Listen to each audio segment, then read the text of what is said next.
Dlaczego dzieci mają lepszą wymowę, kiedy uczą się języka obcego?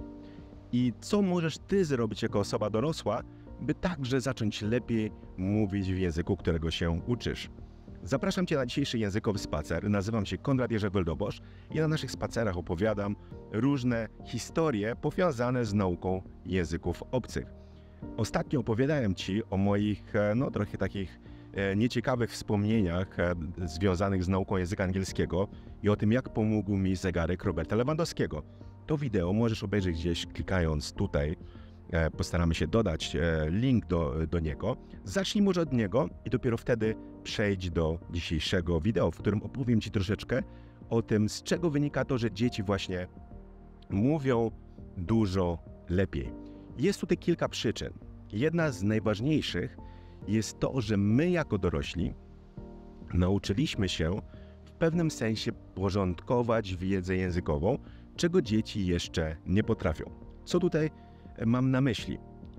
Posłuchaj, powiem Ci jedno słowo w języku francuskim i być może nie znasz tego języka. Jeśli nie znasz, spróbuj je sobie zapisać. To słowo to statek, czyli un bateau. Un bateau. Co zapisałeś lub zapisałaś? Mamy tutaj 3 sylaby. Pierwsza sylaba, pewnie tutaj zapisałeś pewnie polskie eu, prawda? Bądź może jakieś na samym końcu. Jaka jest ostatnia litera, którą zapisałeś? Pewnie o albo u. I powiem Ci, żadna z tych odpowiedzi nie jest poprawna. Bo w języku francuskim mamy dźwięki, które są wymawiane zupełnie inaczej niż po polsku. Ale Twój mózg osoby dorosłej przypisuje je do liter czy dźwięków, które już znasz. I bardzo często takim momentem przełomowym dla dzieci jest chwila, kiedy uczą się pisać i czytać. Gdy nie potrafią pisać i czytać, one powtarzają wszystko ze słuchu. I gdy pomyślisz sobie o jakichś takich dzieciakach z swojej rodziny, które uczą się dopiero mówić, zauważysz, że one rzeczywiście mówią bardzo dziwnie, czasami pomijają niektóre dźwięki, tak jakby powtarzają to, co słyszą. Ale robią to bardzo dokładnie, czyli naśladują akcent, wymowę każdego dźwięku, jak najlepiej potrafią. Natomiast co robią dorośli?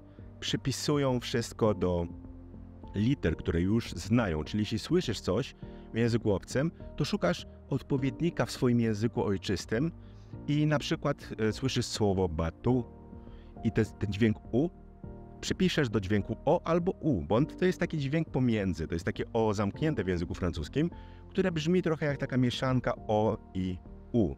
I to jest właśnie nasz błąd. My zapomnieliśmy być dziećmi. Staramy się zawsze przypisać coś. Zauważ, jak często na przykład na lekcjach języka obcego męczysz tego nauczyciela, czy może pan, czy pani zapisać, jak to się wymawia. Nie da się tego zapisać łatwo. Możesz tu używać oczywiście alfabetu fonetycznego i tak dalej, ale najlepiej jest zamknąć oczy, zapomnieć o literach i starać się stać jeszcze raz dzieckiem, małym dzieckiem, które powtarza to, co słyszy. Także moja dzisiejsza rada jest taka, żeby zapomnieć o tym, jak się pisze. Jeśli będziesz teraz słuchać jakiegoś na przykład nagrania czy rozmowy w języku, którego się uczysz, to zrób właśnie tę małą rzecz. Nie skupiaj się na literkach, spróbuj powtarzać dokładnie to, co słyszysz. I zobaczysz, że jeśli zaczniesz tak robić, to Twój akcent zacznie się polepszać. Bo jedną z przyczyn naszego takiego błędnego akcentu jest to, że my staramy się wymawiać pewne litery tak, jakbyśmy powiedzieli to po polsku. Albo przynajmniej widzimy jakąś literę i szukamy jakiegoś najbliższego odpowiednika. I wyobraź sobie taką sytuację, że chcesz powiedzieć na przykład po angielsku słowo dzisiaj. Spróbuj powiedzieć, być może znasz to słowo, więc spróbuj powiedzieć je na głos. Jako Polak czy Polka zapewne powiedziałeś today. Zgadza się? Jeśli tak, daj lajka koniecznie pod tym wideo. Natomiast jeśli posłuchasz, jak wymawiają to słowo Brytyjczycy czy Amerykanie, to nie ma tam w ogóle u. My chcemy powiedzieć coś wyraźnie, bo tam jest o napisane, prawda? Więc chcemy powiedzieć albo o, albo u, bo słyszymy u, natomiast tam tego nie ma. Oni wymawiają today. Czyli tam jest takie troszeczkę takie bardzo słabe, czyli powiesz today, to oni lepiej zrozumieją niż powiesz today. Z czego to wynika? Z tego, że my widzimy słowo ty, o i mówimy tu i myślimy, że to jest polskie u, ale to nie jest ten dźwięk. Jest to zupełnie coś innego, więc posłuchaj i zobaczysz, jak wiele odkryjesz. Zauważysz, że Amerykanie, Brytyjczycy wielu liter nie wymawiają w ogóle. Jest to niesamowite. Jeśli ty zaczniesz tak mówić, nagle zaczniesz brzmieć dużo lepiej. Problemem Polaków jest to, że w naszym języku bardzo często wymawiamy każdy dźwięk wyraźnie. Jest to duży problem, bo nam się wydaje, że jak mówimy wyraźnie, to mówimy dobrze. Ale to nie jest prawda w innych językach. W angielskim, europejskim, portugalskim, czy nawet rosyjskim na przykład, wymawiamy pewne sylaby nieakcentowane mniej wyraźnie. Czyli tam są często jakieś dźwięki, których tak naprawdę nie zapisujemy, prawda? Tak jak mówimy po rosyjsku, spasiba. Tam nie ma a wszędzie, prawda? Natomiast jest to nieakcentowane a, które wymawiamy jako a, tak naprawdę to jest o w pisowni, prawda? Czyli są pewne rzeczy, które sprawiają nam duży problem, gdy uczymy się języków, jeśli chodzi o wymowę. I teraz co z tym zrobić? Najlepiej jest słuchać, nie przejmując się zapisem. Czyli jeśli chcesz poprawić wymowę w danym języku, staraj się być małym dzieckiem, które słucha, a które w ogóle nie stara się przypisywać tych dźwięków do liter czy dźwięków, które zna.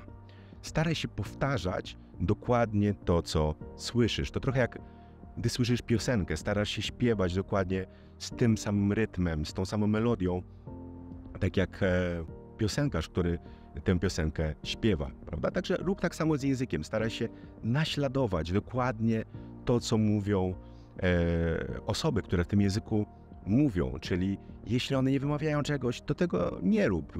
Mów tak jak one. Jeśli one mówią szybko, niewyraźnie, to mów tak samo jak one, szybko i niewyraźnie, a wtedy twoja wymowa będzie brzmiała dużo, dużo lepiej. Także mam nadzieję, że ta rada będzie dla ciebie przydatna. Natomiast jest jeszcze jedna rzecz i o niej opowiem ci w kolejnym odcinku, już ostatnim z tej miniserii dotyczącej wymowy. Jest pewne zjawisko, które ja przetestowałem jedząc pierogi z Amerykanami i tę historię opowiem ci właśnie w kolejnym odcinku. Na razie pozdrawiam cię serdecznie, zachęcam do subskrybowania naszego kanału, no i na koniec zostawiam cię z jednym ważnym przekazem. Nie ucz się słówek, ucz się zdań.